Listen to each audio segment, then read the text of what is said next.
L'Éternel règne, il est majestueux.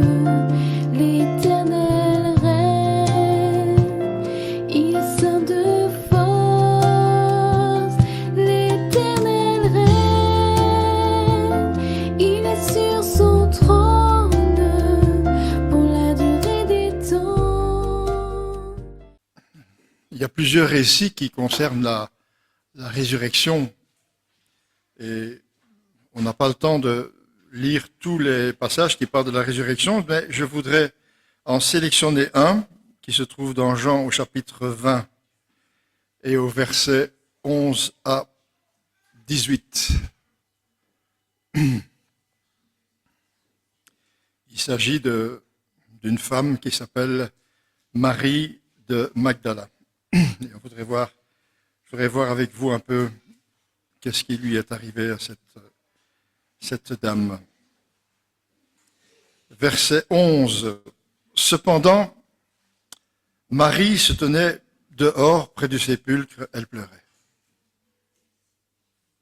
Comme elle pleurait, elle se baissa pour regarder dans le sépulcre et elle vit 2 anges vêtus de blanc, assis à la place où avait été le corps de Jésus, l'un à sa tête et l'autre aux pieds. Ils lui dirent, « Femme, pourquoi pleures-tu » Elle leur répondit, « Parce que ils ont enlevé mon Seigneur et je ne sais pas où ils l'ont mis. » En disant cela, elle se retourna et elle vit Jésus debout, mais elle ne savait pas que c'était lui. Jésus lui dit, « Femme, pourquoi pleures-tu ? Qui cherches-tu » Elle, pensant que c'était le jardinier, lui dit, « Seigneur, si c'est toi qui l'as emporté, dis-moi où tu l'as mis, et je te le prendrai. » Jésus lui dit, « Marie. » Elle se retourna, et il lui dit en hébreu, « Rabouni », c'est-à-dire maître. Jésus lui dit, « Ne me touche pas, car je ne suis pas encore monté vers mon Père, mais va trouver mes frères et dis-leur que je monte vers mon Père et votre Père, et mon Dieu et votre Dieu. » Marie de Magdala alla annoncer aux disciples qu'elle avait vu le Seigneur et qu'il lui avait dit ces choses.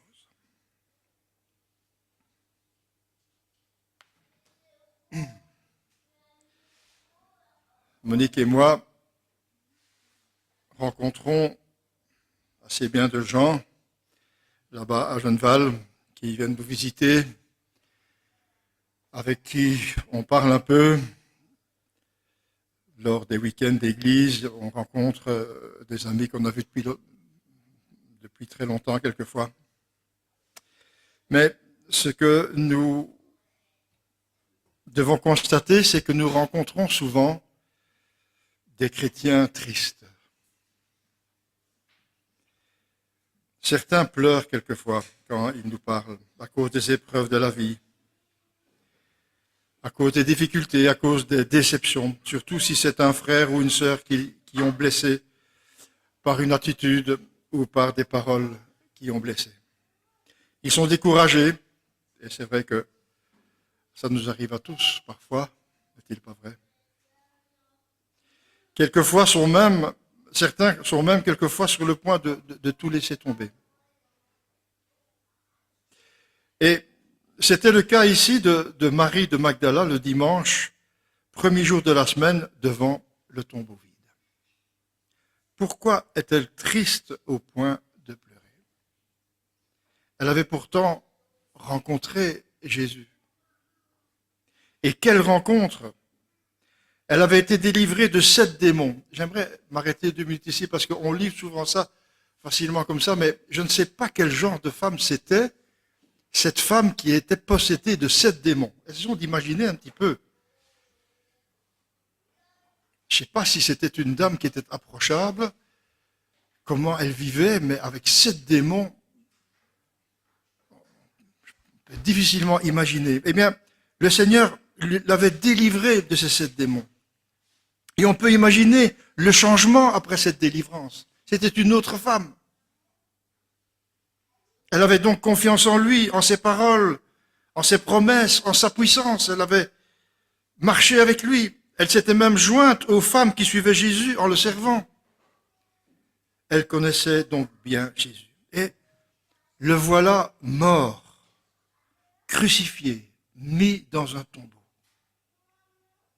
Elle avait assisté à tout ce qui s'était passé 2 jours avant, le jour de la mort de son Seigneur. Tout était encore frais certainement dans sa mémoire et dans son esprit.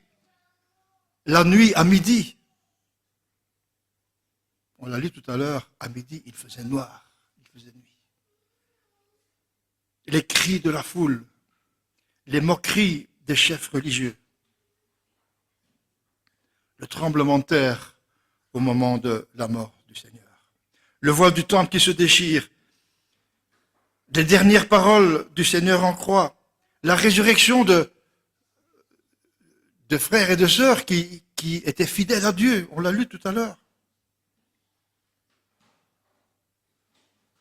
Quel choc donc de l'avoir vu mort sur une croix. Quelle déception. Que reste-t-il de ces discours? Où est donc ce royaume dont il avait parlé si souvent?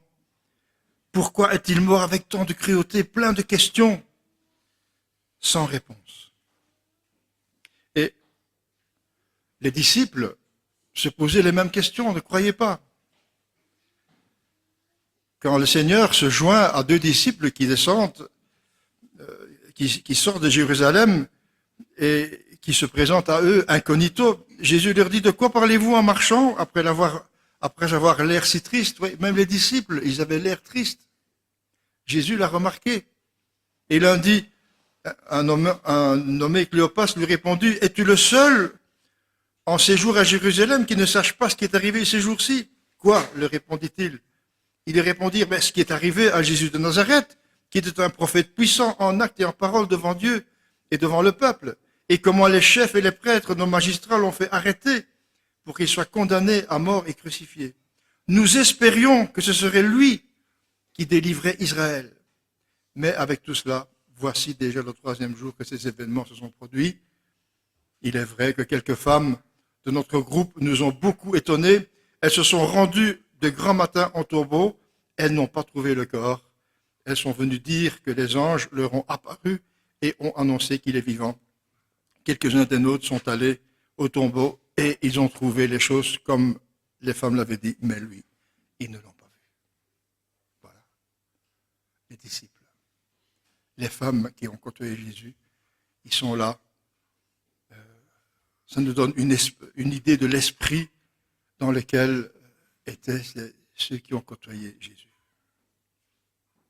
Alors le dimanche, lorsqu'elle accourt au sépulcre, Marie de Magdala est la première à découvrir le tombeau ouvert et le corps de son Seigneur avait disparu. Quel choc supplémentaire. Elle ne comprend plus rien. Elle est là devant un tombeau vide et elle pleure. Elle se pose plein de questions. Elle semble même pas apercevoir les 2 anges qui parlent de résurrection. Leurs paroles ne semblent pas l'atteindre. Seule avec sa peine, elle pleure celui que son cœur aime, car il a disparu. Combien de fois ne nous sommes pas trouvés dans cette situation de Marie? Dans la peine, au creux de l'épreuve, en plein découragement. Nous demandons à Dieu de faire quelque chose, nous prions avec des supplications, et quelquefois il envoie ses messagers qu'on ne voit même pas, nous ne les entendons pas, et pourtant ils sont là. Mais tout va changer. Quand tout va changer? Et là j'aimerais insister, c'est seulement quand elle entend la voix chaleureuse et familière du Seigneur qu'il l'appelle par son nom, Marie. Marie, tout va changer. Elle sort alors de sa profonde tristesse et le reconnaît. Jésus ressuscité appelle Marie par son nom. Un seul mot sort de sa bouche à Marie, Rabouni, c'est-à-dire maître. Elle reconnaît Jésus comme étant son maître. Jésus connaît le nom de cette femme, bien sûr, et elle reconnaît la voix de son Seigneur. C'est là que tout va basculer. Bien-aimés, Jésus ressuscité connaît votre nom. Et en plus, il nous appelle. Et peut-être quelqu'un parmi nous aujourd'hui. Vous savez, dans la Bible, il y a de nombreux passages où Dieu appelle des hommes et des femmes par leur nom. 600 ans avant Jésus-Christ, même un roi païen, Cyrus, que l'histoire appelle Cyrus le Grand, fondateur de l'Empire perse, a été l'instrument de Dieu pour autoriser le peuple juif captif à Babylone de retourner à Jérusalem pour reconstruire le temple.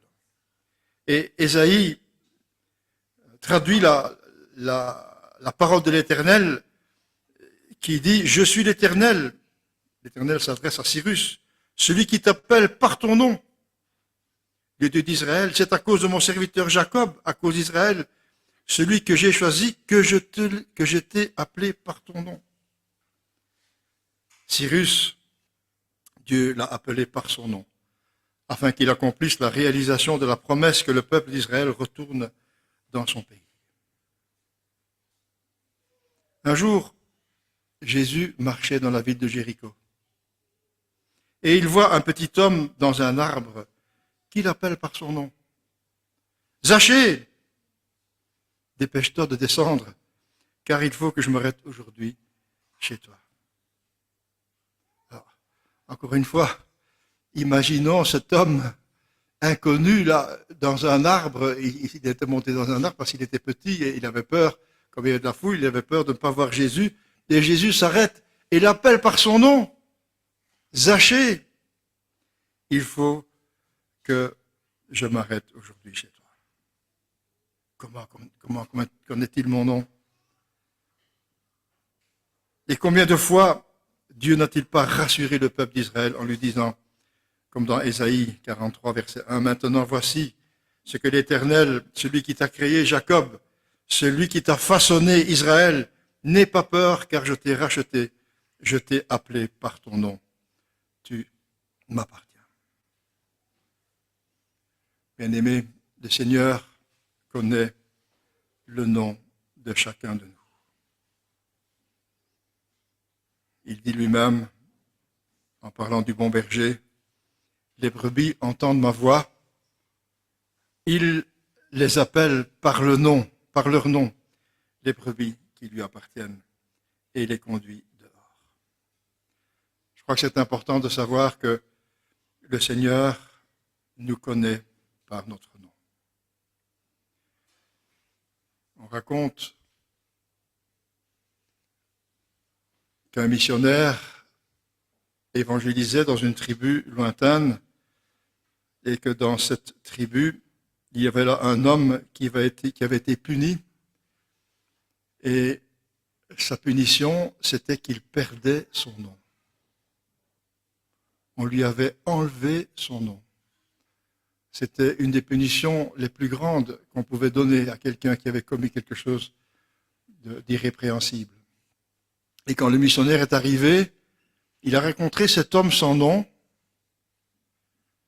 Il lui a parlé du Seigneur Jésus, mais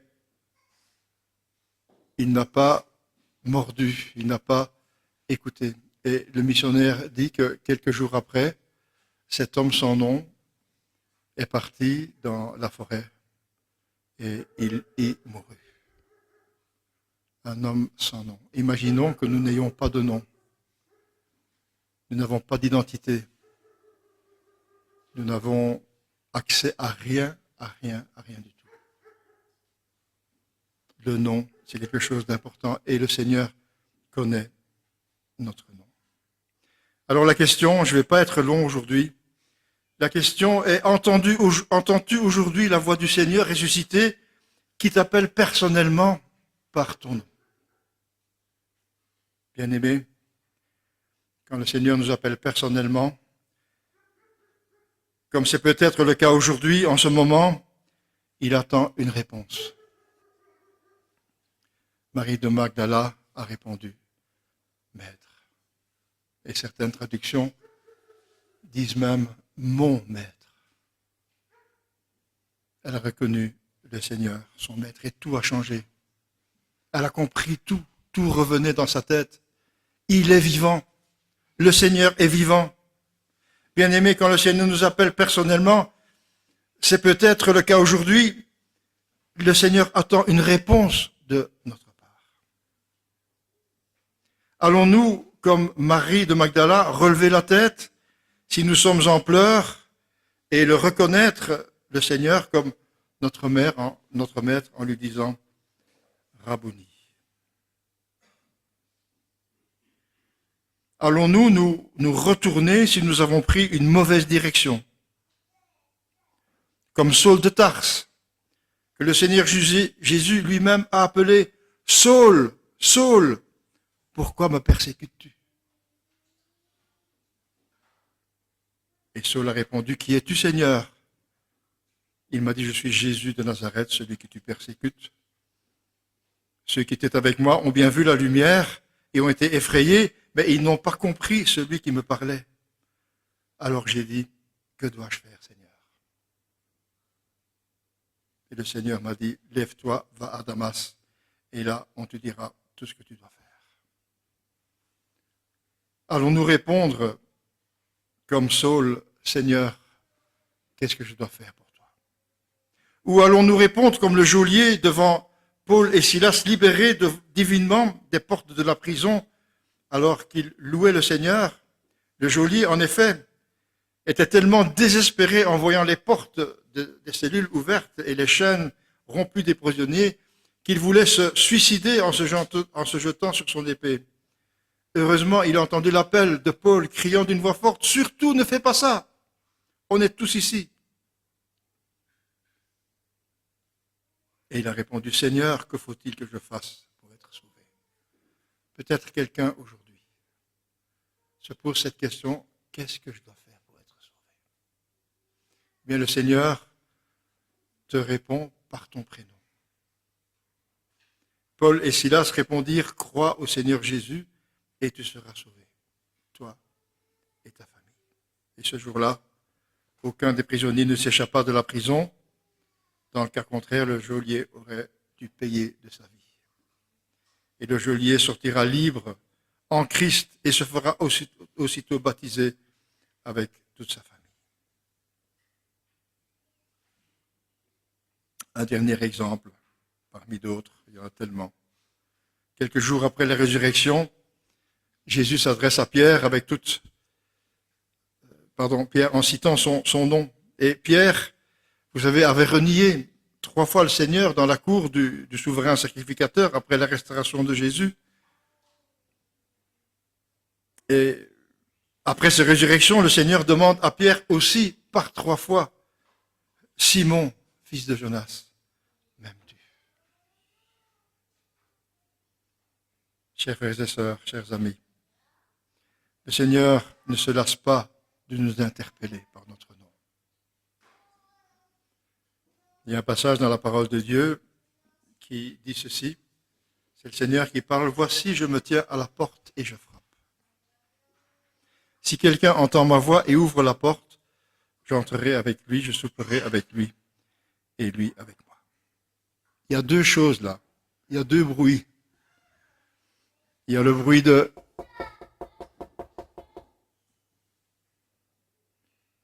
Et il y a un autre bruit, si quelqu'un entend ma voix. Qu'est-ce que le Seigneur peut bien dire? Ruben, toc, toc, toc. Ruben. Et il peut citer un autre nom, notre nom à chacun. Je voudrais rentrer chez toi. Je voudrais souper avec toi. Est-ce qu'on entend la voix du Seigneur qui frappe à la porte de notre cœur? Souvent, on associe ce message à la conversion. Et c'est vrai que nous devons, en premier lieu, ouvrir la porte de notre cœur pour laisser entrer le Sauveur dans notre vie, pour qu'il vienne diriger, qu'il vienne changer, qu'il vienne nous donner la paix, qu'il vienne nous sauver de nos péchés. Et pour ça, il faut qu'il entre dans notre vie, qu'il devienne notre Seigneur, notre Sauveur. Mais il n'y a pas que ça. Le Seigneur veut aussi souper avec nous. Il y a quelques jours, c'était mercredi passé, la semaine passée, on a été invité chez des amis chrétiens à Clabec pour un souper le soir. Et nous étions, Monique et moi, un autre couple, et chez ses invités. Et on a passé une belle soirée ensemble. Nous avons soupé ensemble. C'était tellement agréable de parler, de manger quelque chose de bon. Et puis, la soirée s'est terminée, on a prié ensemble. Et on est parti en paix. C'était bon de passer du temps ensemble. Et le Seigneur, quelquefois, il frappe là et il dit, j'aimerais souper avec toi. Alors, je pose la question, est-ce qu'il y a longtemps que vous avez soupé avec le Seigneur?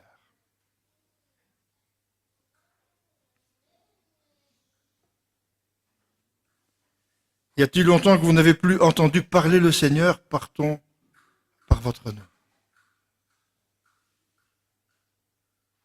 Peut-être à cause de votre tristesse, votre découragement, votre décrochage peut-être.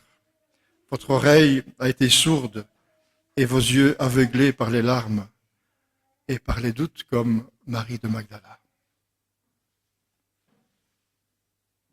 Je propose qu'on ait, pour terminer, un moment de silence.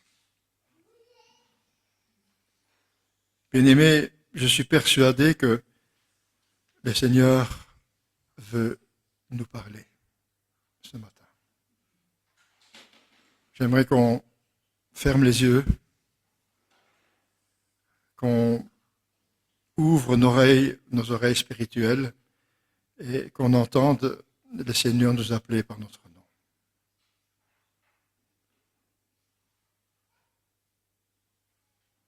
Qu'allons-nous lui répondre? Rabouni, peut-être, mon sauveur, mon maître. Et après avoir confessé mon maître, le Seigneur a donné une mission à Marie de Magdala. Va près de mes disciples, va leur dire ce que tu as vu, va leur dire que je monte au Père, qui est mon Père et votre Père, va leur dire. Le Seigneur, quand nous lui ouvrons notre cœur et que nous le reconnaissons comme notre Maître, eh bien, il va nous mettre à l'œuvre. Depuis quand n'avons-nous plus été à l'œuvre pour le Seigneur? Peut-être à cause de notre oreille bouchée, à cause de nos yeux qui sont embués par les pleurs. Le Seigneur cite ton nom aujourd'hui. Peut-être, comme le geôlier, te poses-tu la question, que dois-je faire pour être sauvé? As-tu encore des doutes? Mais le Seigneur te répond, crois au Seigneur Jésus et tu seras sauvé. Peut-être comme Zachée, le Seigneur va te dire, descends de ton arbre, descends de ta zone de confort. Je voudrais souper avec toi, je voudrais parler avec toi, je voudrais renouer avec toi. Je voudrais que tu reviennes près de moi. Tu t'es écarté. Reviens.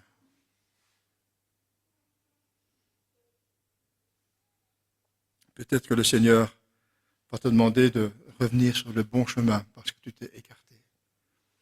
Peut-être tu as négligé ta relation avec le Seigneur. Peut-être ne pries-tu plus ou plus régulièrement. Peut-être as-tu abandonné le culte de famille. Peut-être as-tu abandonné la réunion de prière. Peut-être avais-tu l'intention d'aller chez Aurélio pour l'étude biblique et voilà, tu n'as pas eu ce courage.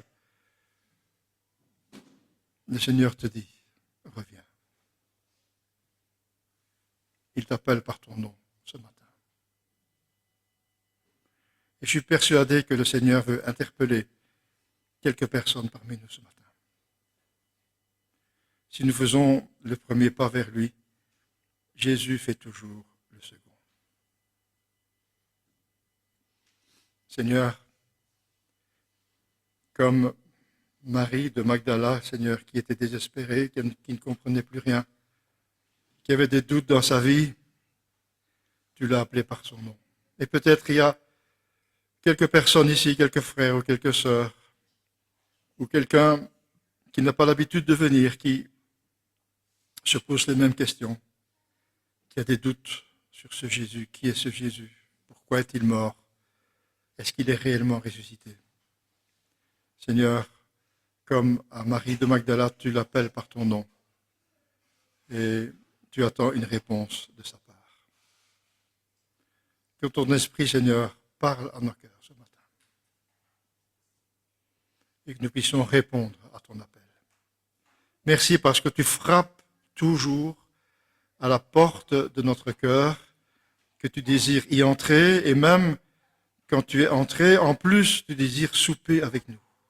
Tu désires avoir cette communion intime, ces moments où nous nous retrouvons seuls avec toi dans la prière, dans la lecture biblique. Nous avons peut-être négligé ça, Seigneur. On te demande pardon. Aide-nous à revenir sur le droit chemin. Seigneur, bénis cette assemblée. Bénis mes frères et sœurs, Seigneur, qui ont besoin de ta grâce, de ton amour, de ton pardon, qui ont besoin, Seigneur, que tu nous réveilles. Seigneur, nous avons besoin d'être sans cesse éveillés et réveillés. Et s'il y a quelqu'un dans cette salle qui ne te connaît pas encore, tu lui dis, viens à moi, crois en moi, et tu seras sauvé, toi et ta famille, comme il a dit au geôlier. Et ce geôlier a été transformé. Marie de Magdala a été transformée. Elle a couru. De triste qu'elle était, ses yeux étaient baissés vers le bas. Elle a regardé vers toi. Elle t'a reconnu. Tu étais vivant. Tu es vivant, Seigneur. Et tu es encore vivant aujourd'hui. Tu nous appelles, tu frappes à notre porte. À nous, Seigneur, d'ouvrir et de répondre. Que ton nom soit béni. Continue à parler à nos cœurs pendant cette journée. Continue, Seigneur, à ce que nous ayons tous envie de nous rapprocher de toi, d'être semblables à toi, que ce soit notre prière, en te reconnaissant comme notre maître. On a envie de te ressembler. Que ton nom soit béni.